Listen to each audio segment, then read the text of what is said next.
Hello, dear friends.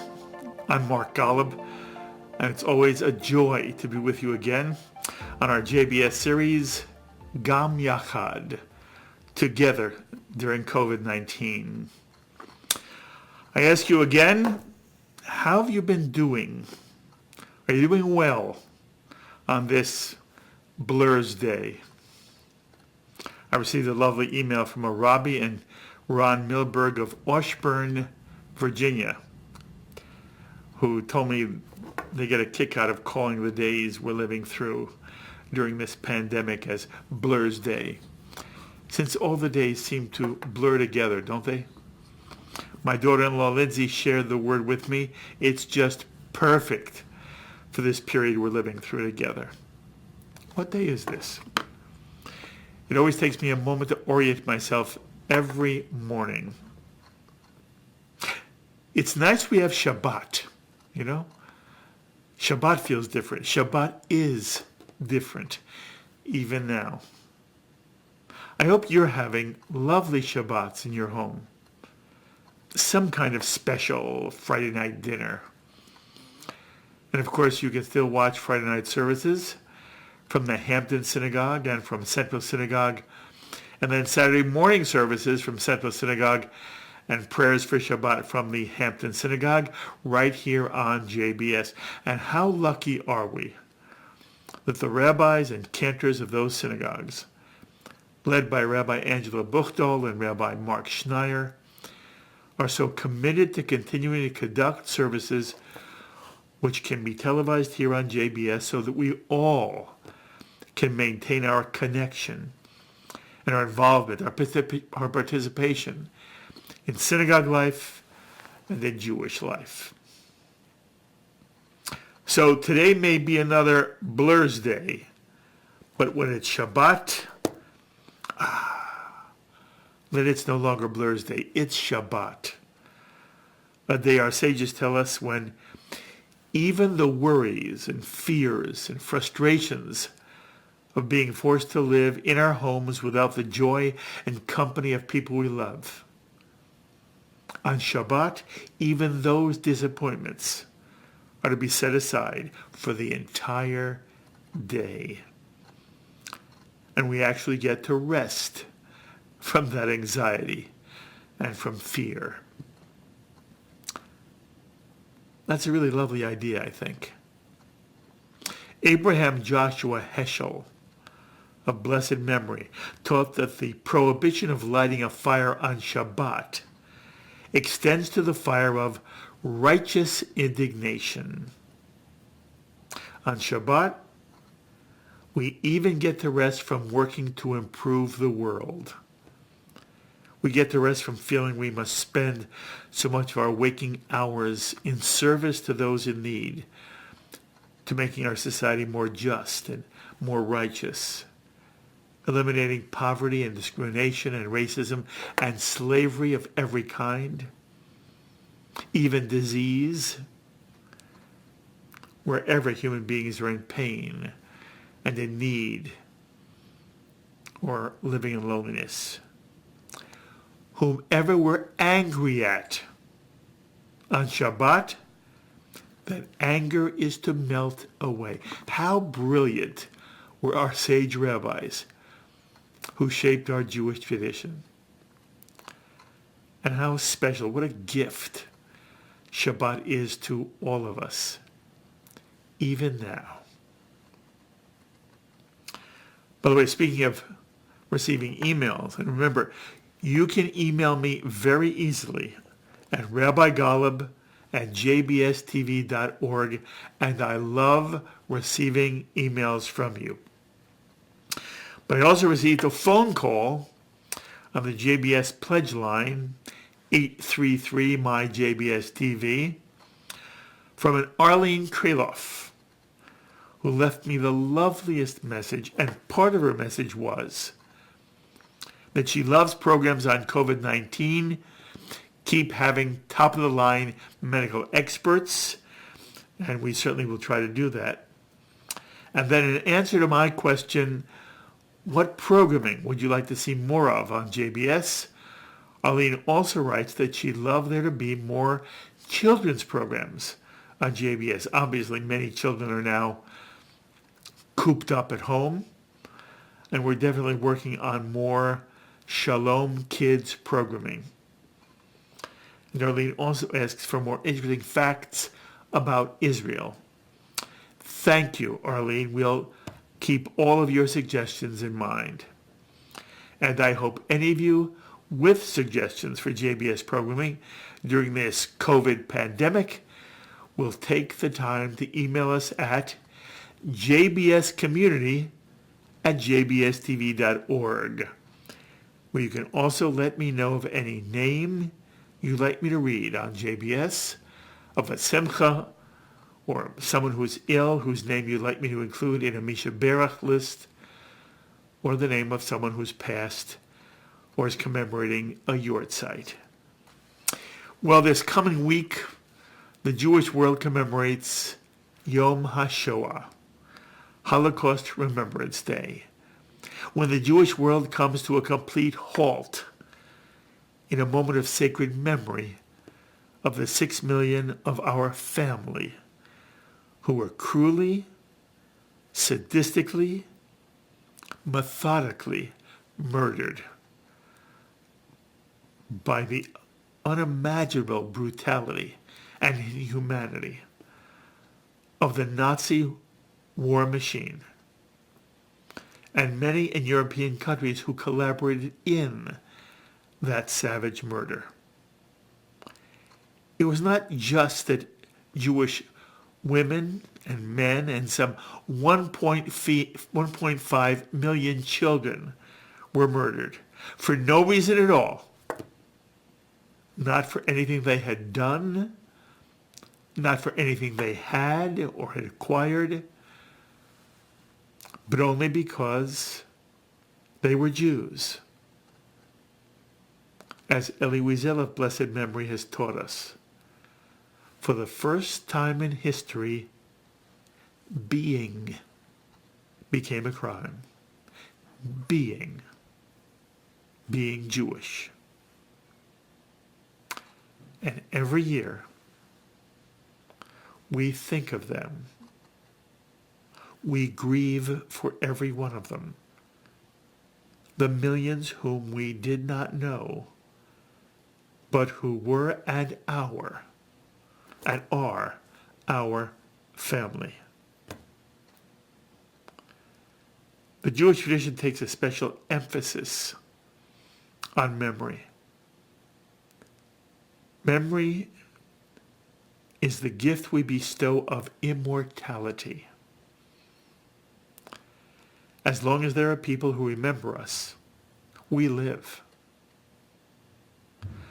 I wish we could do more to honor our slaughtered mothers and fathers, grandmothers and grandfathers, brothers and sisters, aunts and uncles, cousins,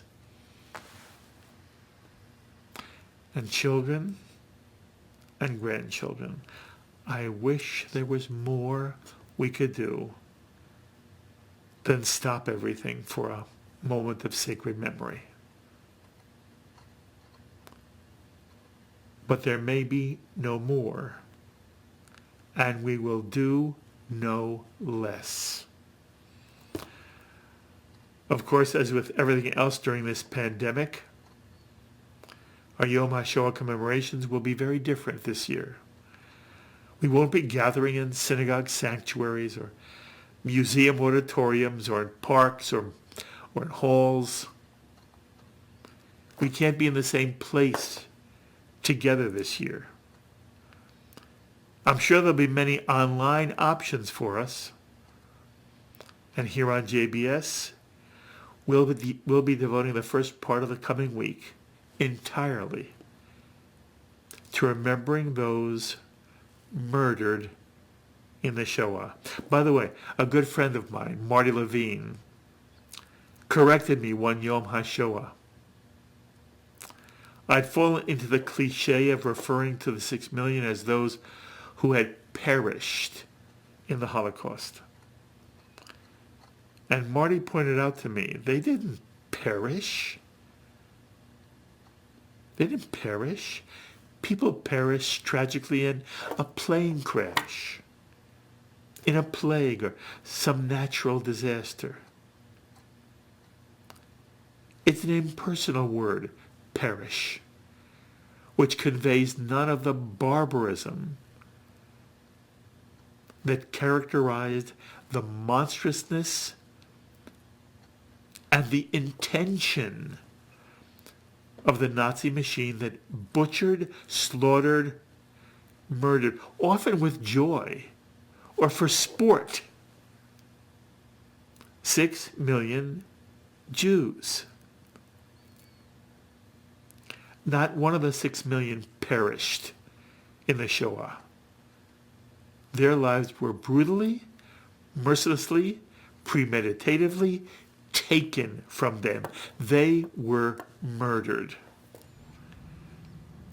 And in sacred memory, that's what we should say every time we dare whisper their names. On Yom HaShoah, we remember 6 million Jews who were murdered in the Holocaust. And wherever possible, we need to remember each one of them was a person. They were people, individuals, individual people, mothers, fathers, children, brothers, sisters, grandparents. It's not 6 million. It's 6 million individual people. And the challenge is, how do we remember them as individuals? Well, one very caring and creative Jew has come up with a truly marvelous way each of us can connect with an individual Jew murdered in the Shoah, so that a specific person is given the transcending gift of eternal memory and a form of spiritual immortality. It was created by a woman named Alicia Kaylee Jacoby.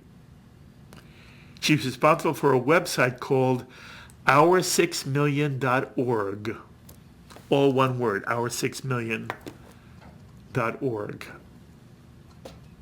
And I had the honor of speaking with Alicia a few days ago so she could explain to you the wonderful and unique opportunity she is giving Jews throughout the world, giving us a way to commemorate Yom HaShoah so that we experience more personally for each of us and more personally for those whom we remember, in reverence and in love, on Yom HaShoah. Here is the founder of Our6Million.org, Alicia Kaylee Jacoby. Alicia, thank you so much for joining us on JBS. Thank you, Mark. By the way, Alicia, where are you coming from? From Ramat Sharon, Israel. And where is that for people who don't know? We're sandwiched just north of Tel Aviv, between Tel Aviv and Herzliya. And how's it going for you during this pandemic for you and your family in Israel? Well, we're actually blessed that my mother from New York has been with us for over a month now. So we're staying inside. We're staying safe. We're staying in. And who is the we in addition to you and your mother? It's my husband and 3 of our children. We have 6 children. So we have, of the 6, 2 are soldiers. And one of the soldiers is home with us now. So we're really happy, although she has to be separate from us. But we're happy she's at least home. And how did you celebrate Passover together? We had our Seder. It was quite strange, and Gali, the soldier, was on the other side of the table. It was a long table, so we had our social distance. She's the soldier who can't be with us, but she's home. And the rest of our children were on Zoom with us. It is amazing how many of us do to Zoom, which, Alicia, a month ago I didn't even know about. And we were able to have some sense of being all together with the people we love. And there was something, even though everybody understands, it's not like being in the same room together. It's not at the same table together. It's not the cacophony of sound and laughter and cross discussion. And when the Seder service is done, while everybody is around and engaged in that moment. At the same time, there was a way in which we did feel connected. And I wonder if that was true for you too. Yes, absolutely. We were able to see them, we were able to hear them, and they could see and hear us. It wasn't ideal, but it was certainly much better than not having them. And it is wonderful that your mother, Gloria, and people know Gloria and your whole family has been very, very good friends of JBS. But it was wonderful that Gloria could be with you at this time. And how is she doing? She's doing great. She's a real trooper. Of course, she misses New York. She misses Florida. She misses all of her friends.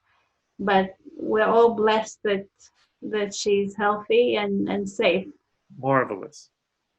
Okay, Alicia, I want you to tell our audience first, what is Our 6 Million? And people should know Our 6 Million as we got it up on the screen. What is it? And then I'm going to ask you some questions about it. So we believe that it's very important to commemorate and to remember the 6 million who were perished. But I don't know what 6 million is. I can't fathom it. But if you have one individual that you can focus on, then you can remember that individual and the collective, the 6 million with them. So when my daughter suggested that the Holocaust is something history, even though she has a living grandmother who was in Auschwitz, she's a survivor, and she comes to us every Friday night. She's part of the family. She considered the Holocaust as history and not part of our communal past. And it's not that long ago. No, it's so not. So realize that for the younger people, they need a way to connect rather than to the 6 million, to an individual. And on Yom HaShoah, if you can either go to a ceremony or you can watch on TV. We believe that just like on Hanukkah, when you light a menorah and you have the family together, on Yom HaShoah, you can light a personal memorial candle for an individual who perished in the Holocaust as a family, and remember that individual together with the 6 million. Do you remember the genesis of the idea, how it came to you, that the way in which you want to personalize this was by creating Our 6 Million? And you should explain to people what that enables us to do. How do we, through Our 6 Million, get to feel connected to an individual? So, for example, I'm a candle with Milena Jasenevska's name. On the candle, it says when she was born, which was in 1896, and she perished in 1944. She was from Prague, Austria, Hungary. She was the daughter of Jan and Milena. She was a journalist, a writer, an editor, and a translator. And she perished in Ravensbrück camp. All that is on a label that you've put on that candle, correct? Exactly. It's a standard memorial candle with a label that's wrapped around it. Okay, and where does the label come from? It comes from our website, Our 6 Million. In Hebrew, it's called Shem Vener. And anyone can just download any label that we have. We have a database of 250,000 individuals who perished, or they can add their own family who perished, and then others will light for them as well. How did you build a database of 250,000 people? It's over 8 years. And we've had people sending in their family members and remembering them. We also download names and information from reputable websites, including Yad Vashem, Wikipedia. So anybody who goes to our6million.org can download one of the pre-existing names and it will print out on a label. Or you're saying that if there's somebody who knows that they had their own family member or somebody that they simply know that's not in your database, there's a way to add that name to the database, any information they know, it now becomes part of the database that everybody who comes to Our 6 Million can see. In the meantime, they can download it to put that label on a specific yahrzeit candle in their home. Do I have it correct? Absolutely, yes. They can either share the information with us or they can print it for themselves. Obviously, we encourage people to share it with us so that next year, when candles are distributed, those family members will be remembered by other individuals as well. At some point, you or people in your family or people you spoke to said, oh, I know how to do this.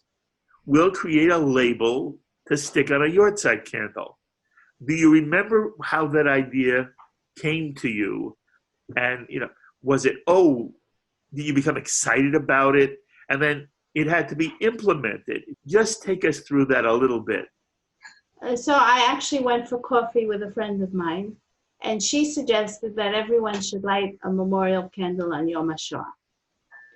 And I said to her that that's a great idea. However, when I'm lighting for 6 million, I need to focus on someone. What did they do? What was their life? These are people who had complete lives. They were different professions. They were children. They were students.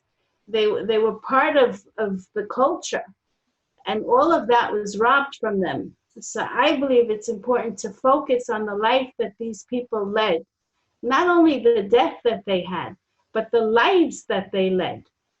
And imagine how they would feel if they know that today we're remembering them specifically. Not only did Judaism survive, but their memory survived and will continue to survive for generations from now, as long as people keep remembering them. And this is one way for people to remember them. Kol hakavod to you. I hope you understand what a gift you've given in some, again, mystical, spiritual way that we don't understand, but we feel. In some way, you've connected us to real people who now are past, and they, again, were murdered in the most brutal, senseless, cruel, horrible, horrifying way. And if we could do more, Alicia, we would do more. We can't do less than remember them. You're giving us a way to remember them as people.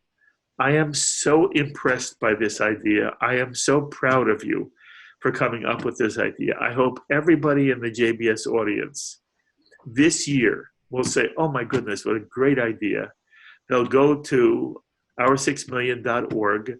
They'll download a label. Maybe they'll add a label of their own. And maybe they'll have 2 or 4 or 6 yahrzeit candles or more.